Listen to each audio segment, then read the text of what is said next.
মেয়েদের অতীত থাকতে নেই, মেয়েদের থাকে বর্তমান আর ভবিষ্যৎ। আর বিয়ের পর মেয়েদের সংসারটাই বর্তমান, সংসারটাই ভবিষ্যৎ। সেই সংসারে আমারও তো থাকার কথা ছিল সামিয়া।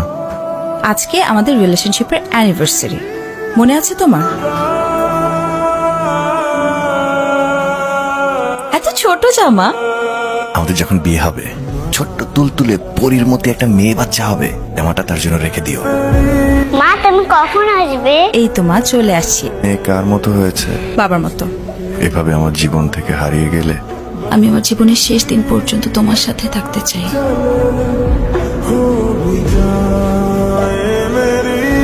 ভাইয়া সামিয়া কোথায়? অনেকক্ষণ ধরে কল দিয়ে যাচ্ছি। ওকে একটু ফোনটা দিবেন। আজ সন্ধ্যায় সামিয়ার বিয়ে হয়ে গেছে। প্রথমবার আমি অনুভব করলাম যে মানুষটা সবচেয়ে বেশি ভালো রাখতে পারে সে মানুষটা সবচেয়ে বেশি কষ্টও দিয়ে যেতে পারে। এক্সকিউজ মি ম্যাম, আপনার কেকটা রেডি। প্যাক করে গাড়িতে দিয়ে যান।